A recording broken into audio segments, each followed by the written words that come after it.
Bom, boa tarde a todos. A gente está iniciando hoje mais uma apresentação do Laboratório de Estudos em Futebol durante essa pandemia. Hoje, nosso convidado é o Daniel Carnevale, um amigo que eu conheci no mestrado. A gente fez junto, né, Daniel?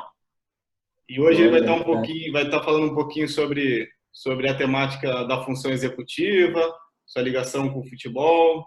Enfim, eu vou deixar o Daniel estar falando que ele sabe melhor do tema. Tá bom? Fica à vontade aí, Daniel. Boa apresentação. Obrigado, Ometo. Deixa só eu compartilhar a tela aqui, né? Para a gente começar, eu já começo a falar um pouquinho. Pá, pá, pá. Foi? Foi, né? Oi, pode iniciar. Tá.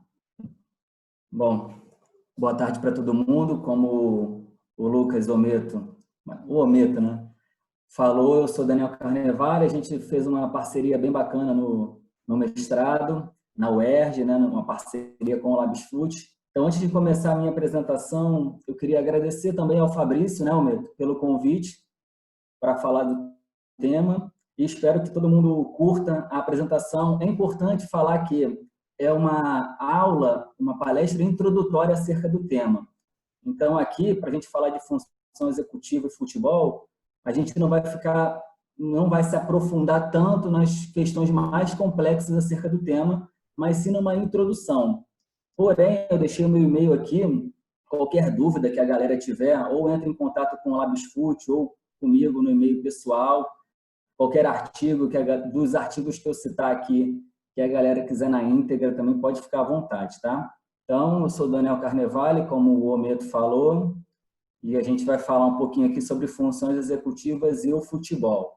Né? Por que eu fui convidado pelo Fabrício, tive essa honra para falar sobre o tema? Porque foi objeto de estudo do meu mestrado. Né? O meu mestrado ele foi pautado nessa conexão entre o futebol e a cognição, e eu concluí ano passado na UERJ.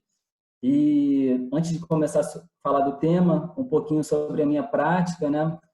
Fui felizardo em ter 3 oportunidades bem breves e curtas no futebol, mas das quais eu me orgulho muito e carrego esses aprendizados para toda a minha vida.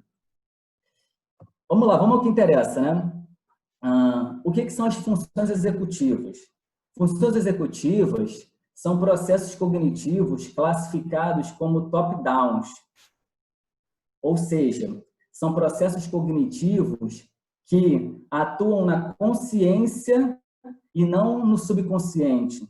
São processos cognitivos que atuam no pensar antes do agir, que atuam na racionalidade e atuam na intencionalidade. Ou seja, sempre que a gente for falar sobre função executiva no futebol, que é o nosso tema de hoje, a gente vai estar falando sobre intencionalidade, ações pelas quais eu tenho um objetivo a cumprir, eu tenho a intenção de fazer alguma coisa, beleza? Os artigos costumam dizer que as funções executivas regulam a atividade mental humana através do planejamento, da própria regulação, na alteração e na escolha da ação motora ou da resposta motora que o atleta vai executar mediante um estímulo prévio, ok? As funções executivas também se localizam no córtex pré-frontal, que é a parte mais anterior aqui do nosso cérebro, e pertencem a diferentes circuitos neurais. Isso quer dizer que a circuitaria neural das funções executivas ela é bastante complexa. Então, não vai ser um tema, não vai ser uma temática que a gente vai abordar aqui nessa aula introdutória, mas é bom a gente pontuar para que todo mundo saiba que existe e que é complexo. Quem sabe numa outra oportunidade a gente vai falar sobre o tema. O que eu queria falar aqui nesse slide é que dentre os diversos conceitos e definições das funções executivas que a gente pode encontrar na literatura, são conceitos e definições que muitas vezes interagem, né, umas com as outras. Nós vamos basear essa aula aqui no conceito da Diamond, que é uma autora muito renomada nessa área de função executiva, tá? E ela divide as funções executivas em dois grandes blocos, em dois grandes grupos, que são as funções de alta ordem, raciocínio, solução de problemas e planejamento, e as funções executivas principais, que são controle inibitório, memória de trabalho e flexibilidade cognitiva. E por que eu circulei de vermelho, né, as funções executivas principais? Porque elas servem como base e até alicerce para que as funções executivas de alta ordem aconteçam de maneira adequada, ok? Então, as funções de alta ordem têm um caráter um caráter cognitivo um pouco mais complexo do que as principais, porém, sem a base das principais, elas têm uma defasagem na sua ocorrência, tá? E pelas funções executivas principais terem um caráter de complexidade um pouquinho menor, elas são mais fáceis da gente conseguir investigar, pesquisar, testar, observar. Então, a maioria dos artigos de futebol, eles estudam essas funções executivas tidas como principais, tá? Então, o que seria o controle inibitório? O controle inibitório é a capacidade do atleta de inibir comportamentos, filtrar pensamentos, controlar impulsos, resistir a tentações. Aqui eu vou falar dos atletas, mas de qualquer ser humano, tá, gente? O que a memória de trabalho é responsável por fazer? Manipular informações, lembrar ou projetar sequências de ações. O que a flexibilidade cognitiva faz?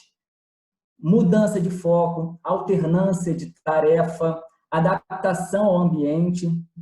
Então, essas funções executivas principais parecem ser, os artigos que eu vou mostrar ao longo da palestra vão ajudar a gente a entender isso, parecem ser fundamentais para um bom desempenho dos jogadores em campo.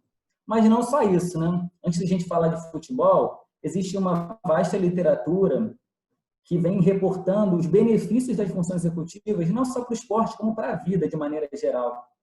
Então, tem artigos que tratam que o bom desenvolvimento, ou um desenvolvimento adequado das funções executivas, resultam em saúde física e mental, resultam em qualidade de vida, rendimento escolar, rendimento no trabalho, até harmonia no casamento. Ou seja, se tem tantos benefícios para a vida, é normal que para o esporte também tenha, né? Então, como eu falei no outro slide, as funções executivas aqui tratadas vão ser controle inibitório, memória de trabalho e flexibilidade cognitiva, que são as funções executivas principais. Porém, como a cognição na mente humana ela tem diversas conexões, a gente não consegue falar de função executiva e ficar nas funções executivas. Então, da mesma maneira que a gente entende e estuda que as funções executivas principais servem como base e alicerce para que as de alta ordem aconteçam, existem outros processos cognitivos menos complexos que servem como base e alicerce para que as funções executivas principais, memória de trabalho, controle inibitório, flexibilidade cognitiva, aconteçam. Então, existem uma série de processos. Aqui eu citei alguns exemplos, tá, gente? Por exemplo, atenção, foco, memória de longo prazo, criatividade, antecipação, memória de curto prazo, processos cognitivos um pouco menos complexos, mas que servem como base para que as funções executivas aconteçam. E as funções executivas principais, como eu falei, servem como base para as de alta ordem, e toda essa gama de processos cognitivos tende a resultar num processo ainda mais complexo, que é a tomada de decisão. Perfeito? Então, aqui, a gente não pode falar de função executiva sem falar de tomada de decisão. E para a gente começar a relacionar um pouquinho com o futebol, a gente relaciona a tomada de decisão muito e de maneira quase integral com a variável tática do jogo. Então, só para fazer um parêntese, aqui quando a gente for falar de variável tática, a gente vai seguir o conceito e a definição na literatura que indica que a variável tática no jogo representa a maneira pela qual os atletas, os jogadores de futebol, gerem ou gerenciam, né, melhor dizendo, o espaço de jogo. Ou seja, tática é a maneira pela qual o corpo do atleta está em relação ao espaço de jogo.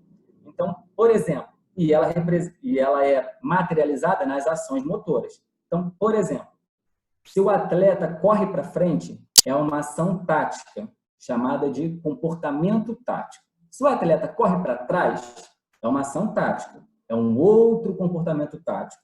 Se o atleta chuta de primeira no gol, é um outro comportamento tático. Se ele domina e depois chuta, é um outro comportamento tático. Ou seja, todas as ações motoras que os jogadores executam no campo de jogo são comportamentos táticos. Por quê? São a materialização da variável tática do jogo. É a maneira pela qual o atleta se porta dentro do campo. Tá, Daniel, mas o que isso tem a ver com tomada de decisão? Tem a ver o seguinte: vocês concordam que as ações no campo de futebol têm que ser intencionais? Se o atleta decide correr para frente, ele decide correr para frente com a intenção de ter vantagem no jogo de futebol, seja de superioridade numérica, seja de se aproximar do gol adversário, enfim, ele está pensando em algum tipo de vantagem. Ele corre para trás pensando em algum tipo de vantagem.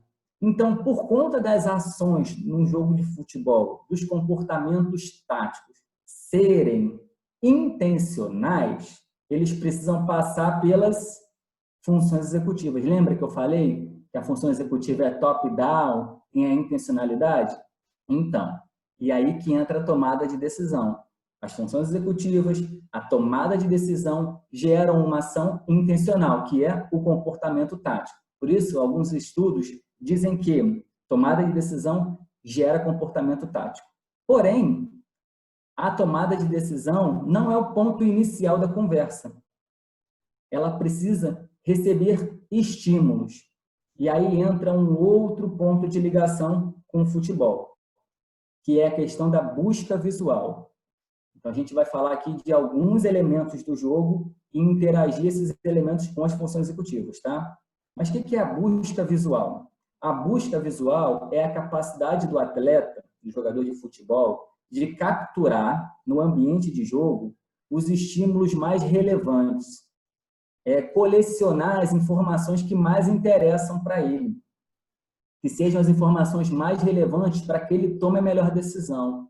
Ou seja, ao passo que a tomada de decisão gera o comportamento tático, ela é condicionada pela minha habilidade de busca visual. E tudo isso é treinável, tá, gente? Tudo isso é treinável e é passível de desenvolvimento, ok? Então, nesse slide aqui, o importante era fixar isso, que existe a busca visual, ela gera estímulos. Por que é a busca visual que gera estímulo no futebol? Porque vocês concordam que o atleta de futebol ele recebe muito mais estímulos olhando o jogo do que pegando num outro atleta ou do que sentindo o cheiro? Os estímulos no jogo de futebol vêm através dos olhos, da visão. Por isso que é a busca visual que gera grande parte das informações que serão utilizadas pelas funções executivas e vão gerar uma tomada de decisão, que vão gerar uma ação motora ou um comportamento tático. Beleza? E aí, só para a gente ter uma noção aqui da magnitude cognitiva no jogo de futebol, por que as funções executivas são tão importantes, só para a gente criar um viés de comparação, um atleta de futebol, isso tem estudos datados da década de 80 e um pouco mais recentes, tá, gente? Um atleta de futebol chega a tomar cerca de 3.000 decisões durante o jogo. Ou seja, em 90 minutos, o cara toma 3.000 decisões. Para a gente comparar, uma pessoa normal, num dia comum, toma cerca de 3.000 decisões ao longo do dia. Ou seja, a magnitude cognitiva no jogo de futebol representa a magnitude cognitiva do seu dia inteiro. Daí a importância da gente estar com as questões cognitivas num desenvolvimento adequado, para que a gente tenda a ter uma melhor performance esportiva. Tá? Então, tomada de decisão, como eu já falei bastante, é o processo de escolha, né? Considerando riscos, recompensas, todas as opções possíveis, o cara vai e escolhe e toma uma decisão. Porém, ela não se baseia apenas nas funções executivas. É importante a gente citar isso daqui. Ela precisa do alinhamento entre função executiva, entre razão e emoção. Mas, calma, né? A gente não vai entrar na questão emocional do jogo de futebol. Isso é papo para outra aula. A gente só vai aqui citar que a emoção... Por que a emoção é fundamental para tomar decisão? Porque o atleta tem que estar com uma excitação numa zona ótima, tem que estar numa zona ótima de excitação. Se ele está excitado em demasia ou se ele está relaxado demais, isso cria um viés na tomada de decisão, tá? Esse é o ponto final de emoção que a gente vai falar aqui hoje. Vamos voltar para a razão, que são as funções executivas. Então, para a gente terminar essa conceituação teórica, a gente falou de função executiva principal, falou de função executiva de alta ordem, falou de tomada de decisão, falou de comportamento tático e falou de busca visual. Tudo isso pode ser representado pelo ciclo de processamento da informação. E aí, novamente, essa divisão que vocês estão vendo aí, pessoal, é uma divisão didática, tá? O ciclo de processamento da informação, ele é complexo e essas fases, que a gente separou aqui em 3 fases ou em 4 fases, é para a gente conseguir enxergar didaticamente, porque muitas vezes elas atuam de maneira integrada, tá? E não uma bonitinha depois da outra. Mas o que é esse ciclo de processamento da informação? É desde o estímulo que o jogador captura pelos olhos até a utilização da questão emocional e das funções executivas para tomar uma decisão e executar essa ação motora, esse comportamento tático. Os estudos vêm apontando que quanto mais rápido é esse ciclo de processamento da informação e quanto mais assertivo ele é, quanto melhor são as decisões tomadas, isso tende a levar o atleta a ter um maior sucesso esportivo, tá? Daqui a pouco a gente vai falar um pouquinho dos artigos que retratam e que avaliaram isso.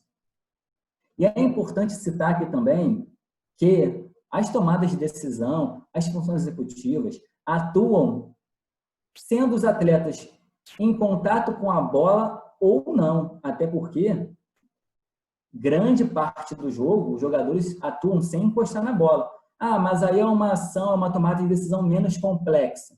Olha, não necessariamente. A gente tem que avaliar o contexto do jogo. A gente não pode ser taxativo aqui. Mas eu te garanto que uma tomada de decisão de um atleta sem estar no centro de jogo, né, sem estar em contato direto com a bola, se ela for tomada com inteligência, muitas das vezes, daqui a 1, 2, 3 lances, esse atleta que estava sem encostar na bola é o atleta que vai estar numa posição de vantagem para aí sim receber a bola, tá? Então, assim, estando com a bola ou sem a bola, as tomadas de decisão do jogo de futebol são relevantes, tá? E aí eu queria dar um exemplo aqui, só para a gente conseguir entender de maneira mais didática, porque eu sei que essa aula aqui pode parar tanto na mão de um especialista ou de um aluno iniciante da graduação. Então, a gente vai tentar caminhar por todos os prismas.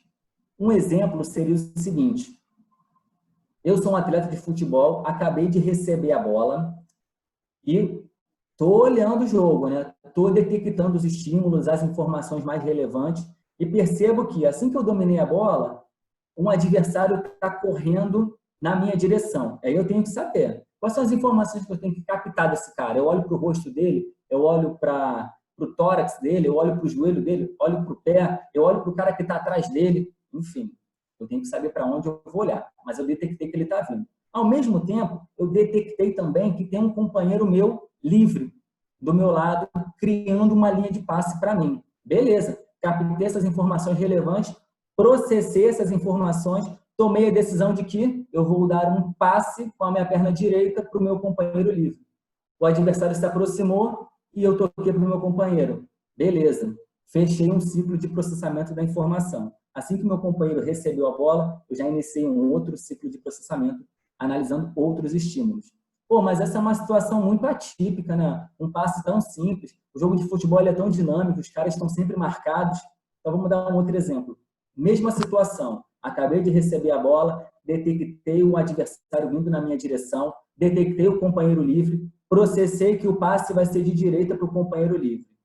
Porém, durante a execução motora do meu movimento, durante a execução do passe, eu observei de novo, isso tudo é uma fração de segundos, tá, gente? Eu observei de novo e vi que o meu companheiro que estava livre, há uma fração de segundos atrás, não vai estar mais, porque eu acabei de ver um outro adversário indo correndo na direção dele. Ou seja, quando ele recebeu o meu passe, ele vai sofrer uma pressão absurda desse cara. Por que isso acontece? Porque as fases do processamento da informação, elas não são separadas, bonitinhas. Eu não faço a busca visual e fecho o olho para tomar a decisão. Do tipo, acabou minha busca visual, passei essa fase. Não. Enquanto eu tomo decisão, eu continuo buscando no jogo as informações relevantes. Por quê? Porque, nesse caso, eu tenho que travar a minha ação motor em curso. Eu tenho que parar esse passe. Esse passe é uma tomada de decisão errada. E aí eu uso, principalmente, controle inibitório para ter essa capacidade de travar a ação motor em curso. E uso também, entre outras funções cognitivas, a função executiva, flexibilidade cognitiva. Ficou confuso, né?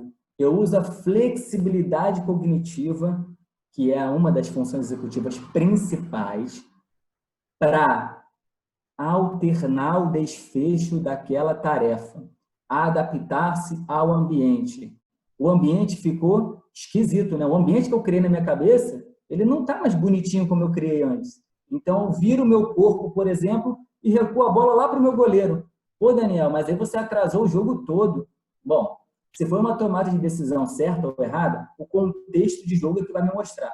Fato é que eu percebi que se eu desse o passe para aquele meu companheiro que estava livre, eu iria perder a bola e eu iria prejudicar meu time. Então, se eu não tenho as funções executivas desenvolvidas de maneira adequada, eu não consigo travar essa ação motor em curso. Por mais que eu perceba ao longo do caminho que o passe não foi bom, eu não consigo parar. Eu dou o passe assim mesmo e vou correr para corrigir.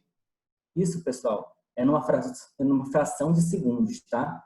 Então, assim, parece fácil, como eu estou falando, mas é numa fração de segundos. É muito rápido. Tem que estar muito bem condicionado cognitivamente o atleta para ele conseguir enxergar, travar, pensar em outra coisa. Isso é muito rápido. Por isso que treinar a função executiva é tão importante. Espero que tenha dado para entender esse ciclo todo do processamento da informação. Agora eu vou mostrar para vocês um vídeo que tenta representar um pouquinho esse ciclo de processamento da informação. A gente vai tentar visualizar essa jogada, pessoal, num prisma cognitivo, tá?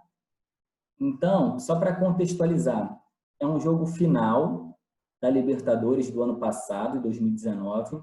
A gente vai analisar um atleta do time do Flamengo, que está perdendo o jogo. O jogo está bem no finalzinho, ou seja, eu escolhi esse lance porque tem um caráter emocional altíssimo, né? E o que a gente vai tentar ver aqui? Vamos tentar enxergar o ciclo de processamento da informação. Vamos tentar enxergar a função ou a importância da tomada de decisão nesse lance, por exemplo, tá? Como a imagem está aberta, a gente não consegue analisar a questão de busca visual. A gente não sabe para onde o jogador que a gente vai avaliar, que é o atleta Bruno Henrique, está olhando. A gente não sabe para onde ele está olhando.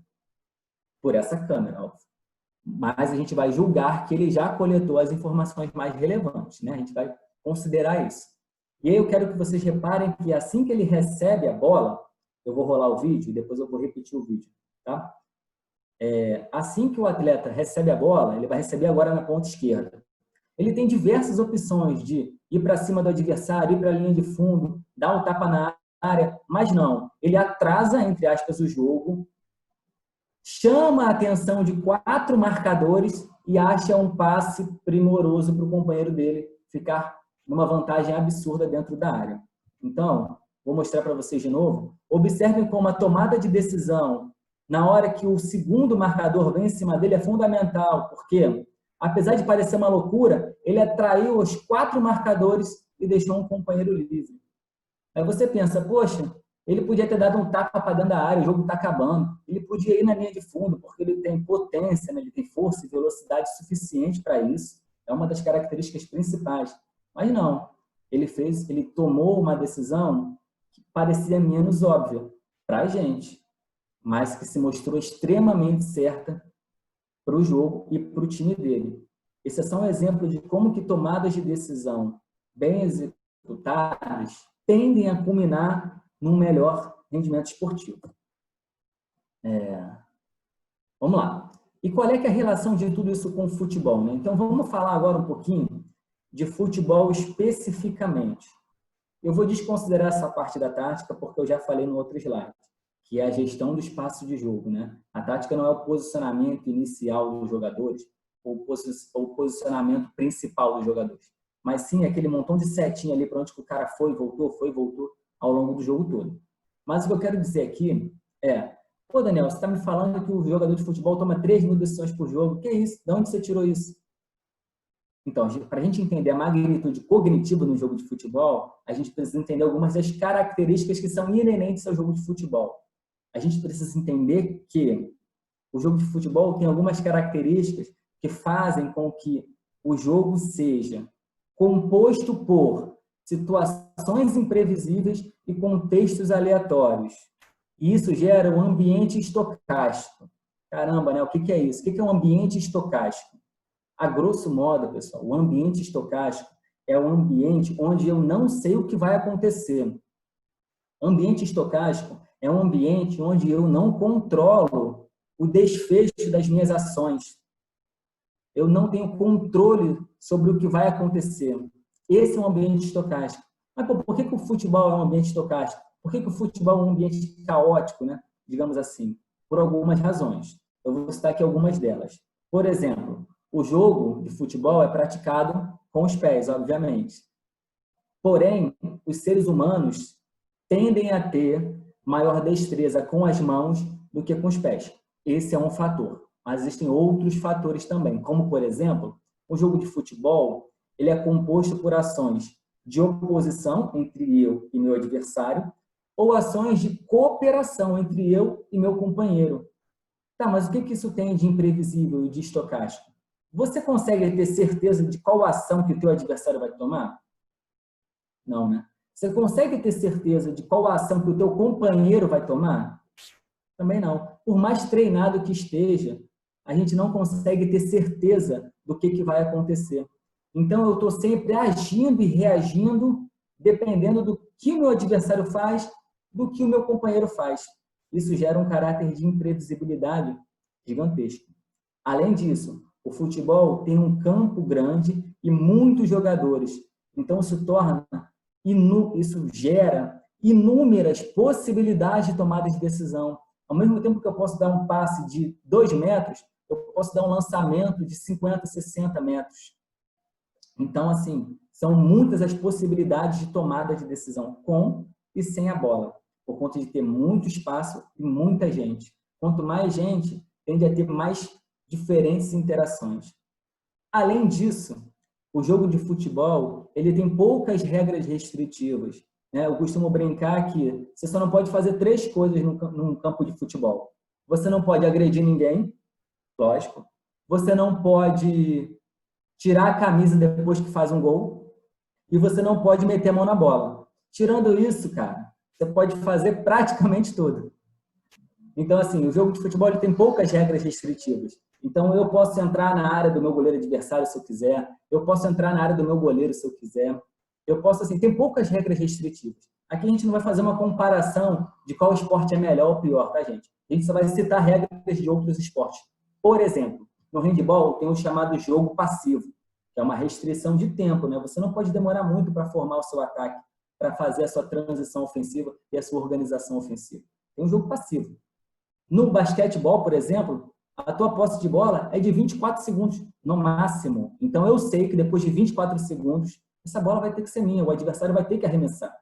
Não que a bola vai ser minha, mas essa bola vai entrar em disputa de novo. Num jogo de voleibol, por exemplo, no terceiro toque na bola, eu sei que essa bola vai ter que vir para minha quadra. Então, assim, não são regras que tornam o esporte melhor ou pior. Não é esse mérito. Mas são regras que restringem um pouco mais as tomadas de decisão. Por isso que o jogo de futebol ele é tão imprevisível, porque ele não tem essas regras. Se isso é bom ou ruim, fica a critério de cada um. E, além disso, como última característica inerente ao jogo, um jogo de futebol, ele tem ou ele carrega consigo muita importância para os gols. O score é baixo. Então, o jogo de futebol, ele é 1-0, 1-1, 2-1, 2-2. Assim, um jogo com 5 gols, a manchete do jornal vai ser jogo repleto de gols, com 5. Assim, o jogo de futebol, ele tem muito pouco gol. E isso gera um caráter emocional de risco e consequência enorme para as zonas de perigo, para as zonas perto das áreas, seja da zona perto da minha área, da área do meu goleiro, ou do goleiro adversário. Então, essas tomadas de decisão nas zonas perigosas do campo têm uma intensidade emocional muito alta, porque um gol no primeiro tempo muda completamente o contexto do jogo. Então, eu poderia falar outras coisas aqui, mas assim, isso é só para exemplificar que tais características do jogo de futebol fazem com que o jogo seja estocástico, aleatório, imprevisível. E essas imprevisibilidades fazem com que variável do jogo tenha que estar bem desenvolvida? A variável cognitiva. Para um atleta estar preparado para tomar todas essas decisões, todas essas 3.000 decisões ao longo do jogo. Tá? Vamos seguir. E aqui tem um outro contexto que muita gente fala, seja na mídia esportiva, os profissionais da bola, os cientistas esportivos, muita gente analisa o jogador inteligente, ou muita gente diz que os jogadores têm que ser cada vez mais inteligentes, tem que ter cada vez maior leitura de jogo. E o que os artigos vêm mostrando é que leitura de jogo e jogador inteligente nada mais é do que o jogador interpretar os estímulos. Então, o cara que interpreta bem os estímulos é o cara considerado inteligente. Interpretação de estímulos carrega consigo busca visual para coletar as informações importantes, emoção e função executiva alinhadas para que se tome a melhor decisão, capacidade técnica para executar aquela decisão que eu planejei e comportamento tático, né? Que é a finalização, é a materialização de tudo isso. Então, quando a gente fala de jogador inteligente e leitura de jogo, a gente está falando de ciclo de processamento da informação. Nós estamos falando de interpretar estímulos do jogo. Nós estamos falando de cognição. Tá? Aqui está embaçada essa tela, mas eu já vou soltar o vídeo e ela vai melhorar. Espero que não fique muito picotado para vocês. Aqui é numa câmera bem mais fechada, né? Vocês conseguem ver. Nós vamos analisar o Lampard, que é tido como um dos jogadores mais inteligentes, ou com maior leitura de jogo da sua geração. Né? E aqui ele está jogando pelo Chelsea, um time inglês, e a gente vai observar a importância da busca visual para a interpretação de estímulos e para a tomada de decisão desse atleta. Tá? Vocês vão ver que ele demora a receber a bola, então ele demora a receber, então ele fica fazendo busca visual, movimento de pescoço o tempo todo, acha o melhor espaço, cria uma linha de passe, depois que ele recebe a bola, ele usa controle inibitório para inibir o chute, flexibilidade cognitiva, e ele gera uma outra tomada de decisão, um outro desfecho para aquele lance, e ali é zona perigosíssima para o adversário. Não vai dar para vocês contarem, porque o vídeo picota um pouquinho, mas é um vídeo de pouco mais de 10 segundos, e o Lampard faz cerca de 13 movimentos com o pescoço, esses movimentos laterais com o pescoço. Por que ele está fazendo isso? Porque ele está captando o máximo de informação relevante que aquele contexto de jogo pode dar. Porque quanto mais informação relevante ele tiver, melhor tende a ser o quê? A interpretação de estímulos dele. Por isso que ele era tido como um jogador tão inteligente, com tão boa leitura de jogo. Porque ele tinha os olhos bem treinados, a parte de função executiva bem desenvolvida, controle emocional bem desenvolvido. Isso só culminaria no rendimento esportivo em alto nível. Então, para a gente resumir tudo isso que eu falei até agora, qual é que é, então, a real importância das funções executivas para um jogo de futebol? Aqui eu selecionei uma frase que eu acredito que resume bem isso. A eficácia do comportamento tático dos jogadores de uma equipe está associada à assertividade e rapidez das suas escolhas. O que isso significa? Escolhas representam funções executivas, tomada de decisão, e comportamento tático é a ação motora do jogador e o seu sucesso esportivo. Então, o que eu estou dizendo aqui, o que a literatura está dizendo, é que quanto mais rápido e mais certa for a minha tomada de decisão, for o meu processamento da informação, melhor tende a ser o meu comportamento tático e a minha performance esportiva. Tá, gente? Então, só para a gente resumir as funções executivas principais, que é o nosso carro-chefe na palestra de hoje, qual é que é a relação entre controle inibitório e o jogador de futebol? Qual é a importância do controle inibitório para o cara, para o jogador? Inibir ações pré-planejadas, responder rápido aos estímulos, impulsividade funcional, que é quando a melhor decisão é aquela que eu tomo mais rápido, quando a decisão mais rápida é de fato a melhor, é a impulsividade funcional. Qual é a relação, a importância de memória de trabalho para um jogador de futebol? Memorizar movimentos, comparação com movimentos anteriores. Qual é a importância de flexibilidade cognitiva para um jogador de futebol? Adaptar-se com os diferentes cenários e ambientes, planejamento da próxima ação. Então, a partir daí, desses resumos, a gente consegue enxergar um pouquinho por que esse tema de função executiva, futebol, de cognição no esporte, ele é tão atual e tão importante para a gente entender. E aí agora, vou mostrar para vocês alguns artigos. Nós não vamos entrar aqui no mérito, pessoal, da metodologia do artigo, da análise estatística do artigo. Fiquem seguros, e se vocês quiserem depois eu mando o artigo na íntegra, de que aqui eu vou falar, e eu selecionei os artigos mais relevantes, tá? Que tem um melhor embasamento teórico e embasamento metodológico. Eu separei aqui 3 tipos de estudo. Nós vamos falar da ideia dos estudos, tá? E não da metodologia e da estatística, da ideia. Qual é a ideia desse grupo de estudos aqui? Eu representei por 4 estudos relevantes. Que os cientistas, né, os pesquisadores, pegaram atletas de elite e atletas que não são de elite. Atletas de elite são atletas que atuam na primeira divisão e atletas que não são de elite são atletas que atuam em divisões inferiores, beleza?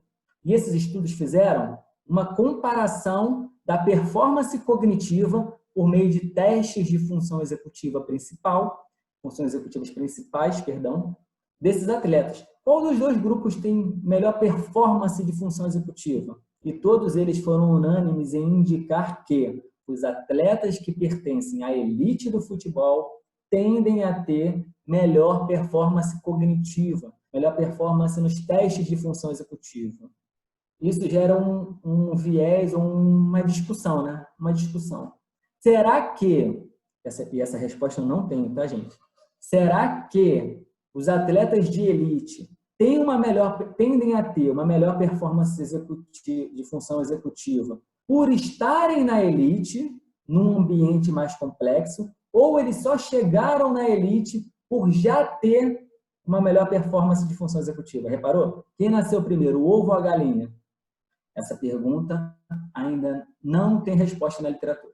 Vamos seguir. Outro grupo de estudos, que é que eu representei por um só, pega só os atletas de elite, então esquece os que não são de elite, e dentro dos atletas de elite, quais atletas têm a melhor performance cognitiva e quais têm a melhor performance técnica individual. Ou seja, esses estudos propuseram fazer uma relação, uma correlação entre a performance cognitiva e a performance técnica individual. Então, esse estudo aqui, por exemplo, que é o que está na tela, achou uma correlação significativa e positiva entre melhor performance nos testes de função executiva e maior média de gols por jogo, indicando que os atletas que têm melhor performance de função executiva são os mesmos, tendem a ser os mesmos, com melhor performance técnica individual, falando de gol, tá?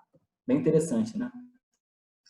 E um terceiro grupo de estudos trata de tentar explicar a associação ou as relações entre performance das funções executivas e performance tática individual. E também eles são unânimes em apontar que há interação entre essas 2 variáveis. Os atletas que melhor executam taticamente, né, que melhor executam os princípios táticos do jogo de futebol, alguns princípios pelo menos, tendem a ser também os que melhor executam os testes de função executiva. Então, também é um resultado bem interessante. Mas beleza, com todos esses resultados que eu mostrei, esses 3 grupos de estudo, não deve ter mais lacuna sobre esse assunto, né? Bom, lógico que não, né? Existem ainda inúmeras lacunas.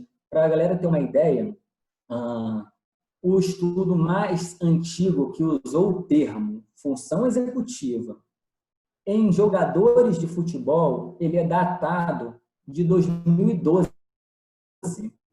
Ou seja, o estudo mais antigo tem menos de 8 anos.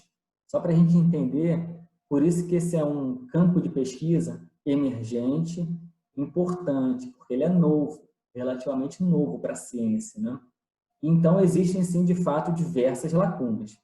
E aqui, essa frase não é a melhor escolha, né? O que nós estamos produzindo. Na verdade, não é para dizer o que eu, em parceria com o LabsFoot, por exemplo, estou contribuindo para essa área. Não. A ideia aqui é dizer quais lacunas que o LabsFoot, e eu tenho a honra de estar ajudando, está tentando investigar ou acha importante de ser investigado, tá? Então, aqui é o que nós consideramos que é importante de ser explicado, que a literatura ainda não conseguiu elucidar acerca do tema. Então, são duas lacunas que precisam de explicação e a literatura certamente nos próximos anos vai nos dar essas explicações. Uma delas é as funções executivas analisadas de modo coletivo, com base no desempenho do time. Nenhum estudo ainda, pessoal, analisou as funções executivas de modo coletivo e relacionou isso com a performance coletiva do time. Os estudos ainda se pautam muito nas performances táticas e técnicas no cunho individual, mas o jogo ele é, como todo mundo sabe, coletivo, são 11 contra 11. Então, será que é importante a gente investigar num prisma coletivo? Acho que seria interessante, né? Uma outra lacuna que é importante de ser apontada é as funções executivas precisam ser associadas a outras variáveis do jogo de futebol e relacionadas com a tática. O que eu quero dizer com isso? A literatura reporta que a variável tática parece ser a mais importante para um rendimento esportivo, ou seja, a mais importante para um jogo de futebol. Se ela é a mais importante, como as outras variáveis, as funções executivas, a questão emocional, a parte fisiológica, como que essas outras, a experiência, a maturação biológica, se for categoria de base, enfim, como que essas outras variáveis todas interagem com a tática? E mais do que isso, será que tem alguma delas que interage de maneira mais direta com a tática do que outra? Será que de fato é a função executiva a variável que interage de maneira mais linear com a tática em comparação com as outras? O que os estudos apontam é que há sim uma relação direta entre função executiva e tática. Essa relação existe, mas será que ela é maior ou menor do que a relação entre fisiologia e tática? Ela é maior ou menor do que a relação entre experiência e tática?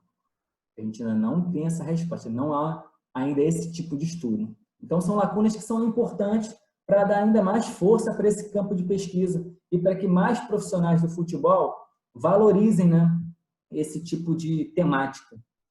Vamos seguir. Quais seriam, de fato, então, as aplicações práticas? Nós já estamos aqui, pessoal, no último slide, tá? Quais são as aplicações práticas disso? Todo estudo tenta se pautar numa aplicação prática, né? Porque assim não teria muito sentido eu pesquisar a função executiva, eu analisar esse tipo de tema, sendo que para um treinador isso não vale de nada, ou até vale, mas ele leu o meu estudo e não consegue relacionar com o dia a dia dele. Então a gente precisa pensar sempre em aplicações práticas, né?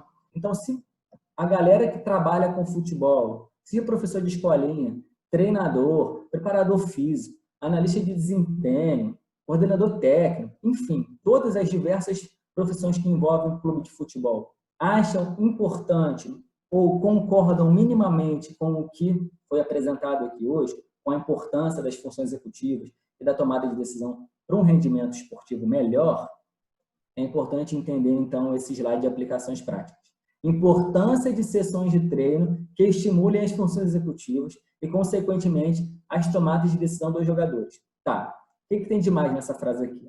o que tem de mais é o seguinte: as funções executivas são treináveis, beleza. A tomada de decisão é treinável, ótimo. A minha acuidade visual, a minha busca visual, ela é treinável, perfeito. Se essas coisas são todas treináveis, onde que eu tenho que treinar? Na minha sessão de treino, no meu dia a dia. Então, é lá que eu devo desenvolver essas características ou essas valências, ou esses fatores que formam a valência cognitiva do jogo, né? Então, mas beleza, Daniel, eu entendi, pô, concordo, super. Mas e aí, como é que eu desenvolvo tomada de decisão no meu treino? Existem algumas maneiras, e eu vou mostrar aqui, baseado num estudo recente de 2020, que a literatura vem classificando tipos de exercício ou tipos de atividades, de treinos, que são mais indicados para desenvolver tomada de decisão. Então, aqui, pessoal, é importante registrar o seguinte: a gente não vai entrar no mérito de que tipo de treino que é melhor, se é o sistêmico, se é o analítico, se é um treino com bola, sem bola. A gente não está comparando treino. A minha ideia aqui só é apresentar para todo mundo que, se quiser desenvolver tomada de decisão, a literatura indica alguns caminhos, que são algum tipo de oposição. Então, a literatura vem reportando que a oposição é carro-chefe, é peça fundamental para trabalhar a tomada de decisão e função executiva no seu treinamento. Por quê? Porque a oposição é o fator que mais gera a imprevisibilidade, a aleatoriedade no jogo de futebol. Eu não controlo as ações do meu adversário. Eu não sei se ele vai vir rápido, se ele vai temporizar, se ele vai fechar o lado direito, vai fechar o esquerdo, o que ele vai fazer? Então, ela gera imprevisibilidade e isso intensifica as tomadas de decisão no treinamento.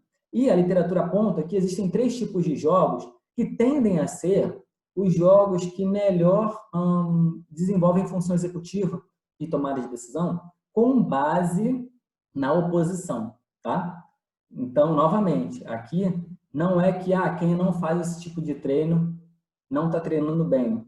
Negativo. O treino funciona, um treino funciona para você, o outro funciona para mim, o outro funciona para o outro cara, e quem foi o campeão provavelmente é o que treinou melhor para a sua circunstância. É assim que é feita a análise no final das contas. Então, cada treinador deve enxergar no seu elenco quais são os melhores tipos de treino. Mas voltando. Por que os jogos reduzidos parecem ser importantes para intensificar o número de tomadas de decisão? Porque os jogos reduzidos são jogos onde eu pego o tamanho do campo e diminuo. Eu pego o número de jogadores e diminuo. Eu pego o tempo de jogo e diminuo. Eu diminuo alguns dos fatores do jogo de futebol oficial, formal, bonitinho, para intensificar a tomada de decisão naquele espaço mais curto. Então, aquele espaço mais curto tem inúmeras interações num tempo menor, em poucos minutos, que num jogo grande demoram mais para acontecer.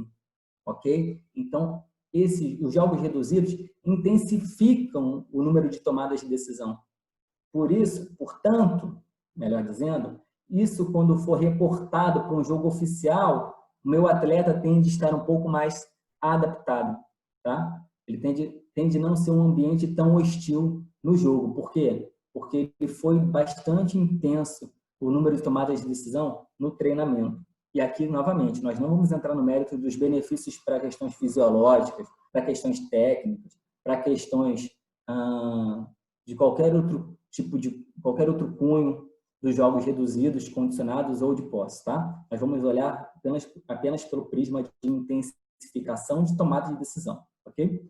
Jogos condicionados. Por que os jogos condicionados parecem, né? Por que a literatura reporta como atividade de tomada de decisão? Jogos condicionados são jogos que eu pego a regra do futebol e mudo um pouquinho.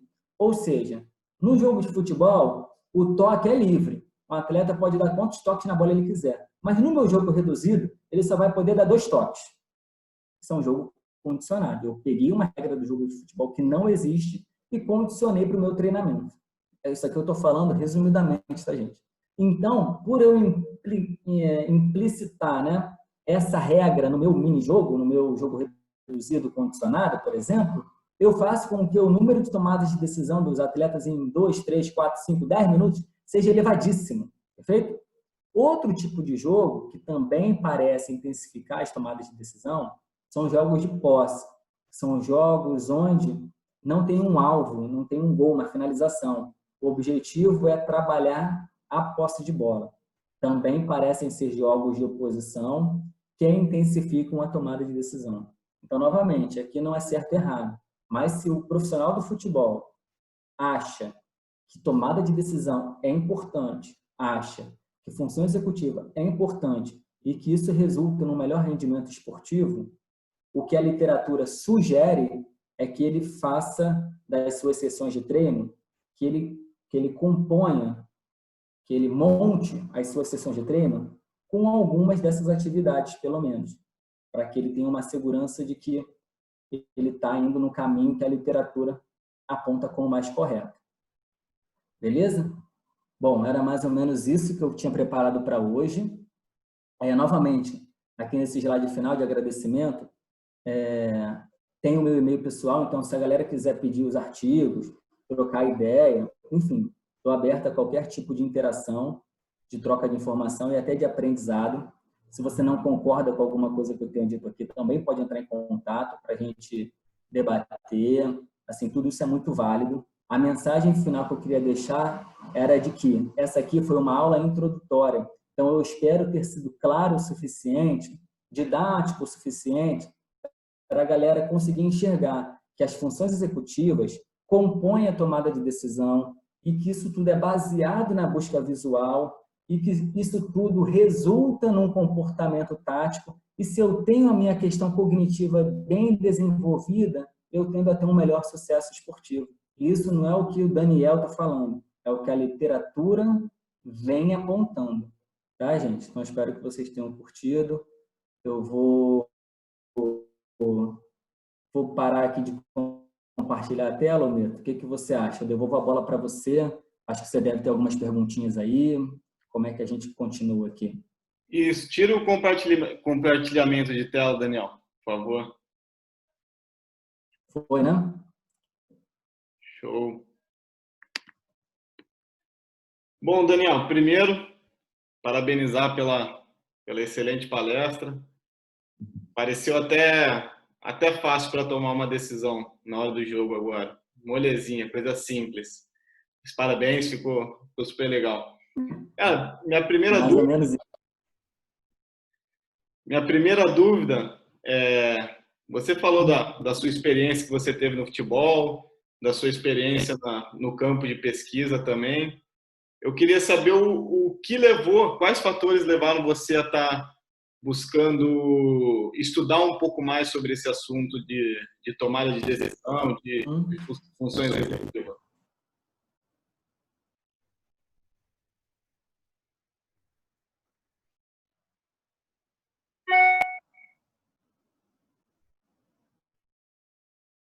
Então, o que, de fato, isso é verdade, né? Eu defini, junto com o professor Fabrício, que foi o orientador do meu mestrado, lá na UERJ, em parceria com o LabsFoot, que esse parecia ser um tema relevante e atual. Ele estava, como eu te falei, o termo função executiva começou a ser citado em 2012. Eu entrei no mestrado, se eu não estou enganado, em 2016, ou seja, era um assunto recente e a gente estava começando a ler os artigos. Os primeiros resultados pareciam ser impactantes, né, do tipo média de gols, rendimento esportivo. Os atletas de elite parecem ter uma função executiva mais desenvolvida do que os não elite. Então, tudo isso chamou nossa atenção, não só em detrimento das outras variáveis. Não é que a função executiva eu acho mais importante do que a parte fisiológica, ou do que a parte emocional, ou do que a parte técnica, enfim. Mas é como uma variável nova para entrar nesse bolo. Então, assim, a fisiologia ela é pesquisada há muitos anos e tem assim e é uma componente imprescindível para um bom desempenho. E isso é claro na literatura. O que se estuda são os métodos de treino, que sejam mais adequados ou menos, mas é sabido que a questão fisiológica precisa estar bem desenvolvida para o atleta render bem em campo. Mas a questão cognitiva, ainda não havia essa clareza. Então, isso que foi o que a gente achou mais interessante. Era, poxa, será que de fato isso é tão importante? Então, vamos tentar pesquisar isso. E cada ano que passa, como as pesquisas aumentam nesse campo de pesquisa, nesse campo de estudo, parece, sim, de fato, que é importante. E aí, o que agora me chama mais a atenção é que, de fato, as funções executivas e a tomada de decisão parece ter uma relação com a performance esportiva. Beleza. Só que as maneiras pelas quais eu treino tomada de decisão estão começando a ser esclarecidas, mas ainda precisam de outros esclarecimentos. Por exemplo, a maneira pela qual eu avalio as funções executivas. Como que eu avalio se uma tomada de decisão do atleta foi boa ou foi ruim? Eu avalio se eu tiver um resultado final. Beleza, se eu tiver um campo de jogo. Mas como que eu faço uma análise disso no treinamento? Porque a função executiva, lembra que eu falei que é um processo cognitivo menos complexo? Se eu avaliar a tomada de decisão, eu estou avaliando função executiva, parte técnica, parte emocional, mas aí fica uma coisa macro para eu avaliar. Eu não quero avaliar tudo isso, eu quero avaliar especificamente função executiva.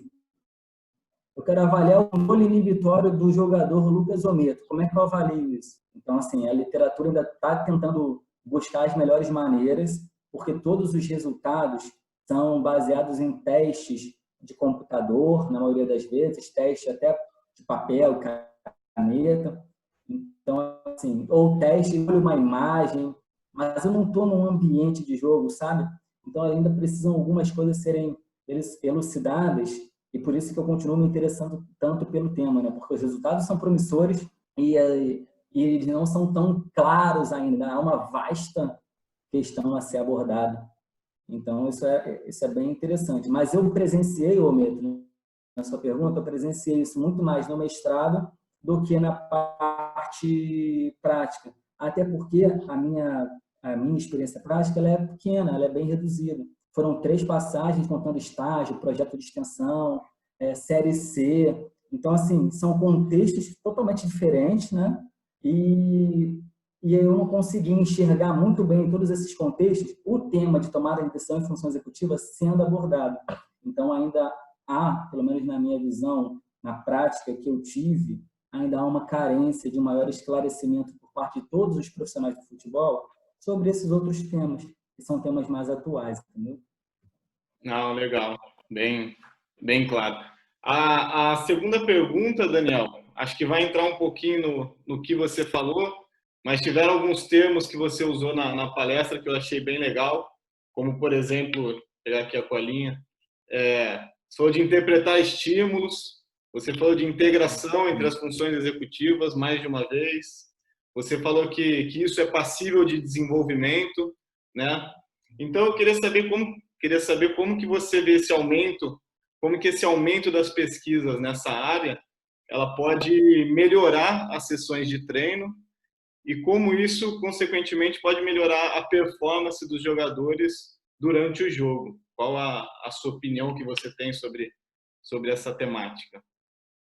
Eu acho fundamental isso que você falou, que é necessário ter um alinhamento entre a pesquisa e a prática.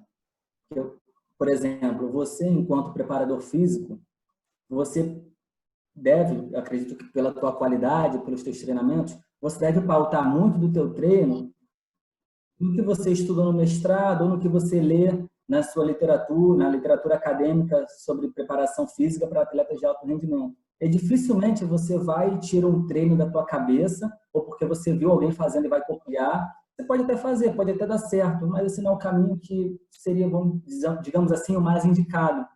Então, a literatura tem um papel fundamental de munir, de gerar informações para que o cara que é preparador físico, ele melhore o treino dele baseado na pesquisa que o Daniel fez, na pesquisa que o Fabrício fez, na pesquisa que o Lucas Ometo fez. Para que o cara que é treinador melhore a sessão de treino dele, as pesquisas que estão na literatura, desde que sejam relevantes, confiáveis, numa boa revista que sejam.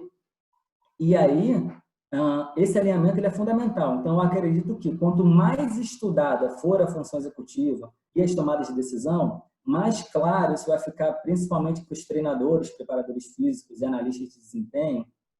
E aí o treinador, dentro da sua qualidade, vai conseguir montar sessões de treino baseadas na realidade dele, né? Assim, no elenco dele. Eu nunca, num artigo, vou dizer como que o treinador deve treinar o time dele, porque isso tem uma complexidade absurda. O que a pesquisa pretende dizer é: treinador, preparador físico, analista de desempenho, se você quer desenvolver a tomada de decisão do seu atleta, eu sugiro, eu indico esse tipo de atividade. Agora, qual é a duração, quantas pessoas, o que você vai fazer é dentro da tua realidade e do teu conhecimento. E isso é esse que é o elo, e essa que eu acho que é a importância da pesquisa. A pesquisa só é validada se o treinador e os profissionais do futebol a utilizarem. Se uma coisa ficar desconectada da outra, a gente perde o sentido que a pesquisa está fazendo e o treinamento fica muito mais num caráter de pouco embasamento científico do que deveria ser feito, entende? É mais ou menos essa a minha opinião. As coisas precisam conversar e as coisas só vão conversar se a minha linguagem no artigo for clara, for objetiva, for de fácil entendimento e for com resultados interessantes. Então, assim, a minha pesquisa precisa ser muito bem feita para que o seu treinamento também fique bem feito. As coisas conversam, elas não são inimigas. Bem legal. E o legal é que a sua resposta tem uma ideia muito parecida com que o laboratório nosso, o LabsFoot, ele acredita, né? Ele acredita e com o intuito dessas apresentações nossas durante a pandemia. Acho que o grande objetivo é a gente estar levando a informação que a gente tem no campo da pesquisa para as pessoas que atuam na prática para tá melhorando o nosso treino, né? Tá melhorando o ambiente da prática. Isso é bem legal e é legal ver isso na sua fala também, tá? Então, venho agradecer, Daniel. Parabéns pela apresentação, pelo domínio do tema. A gente que viu você entrando no mestrado, a gente fez o mestrado quase juntos também. A gente vê a evolução da sua pesquisa. Isso é bem legal também, tá? Parabéns. Se quiser falar mais alguma coisa aí, fica à vontade.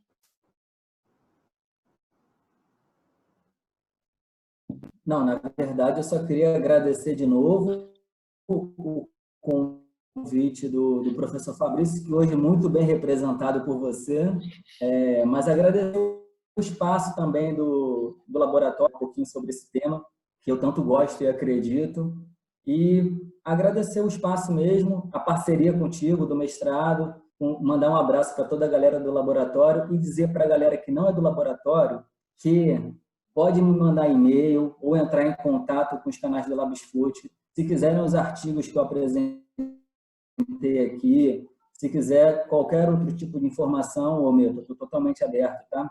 Quanto mais troca de informação a gente tiver, acho que é melhor. E é isso.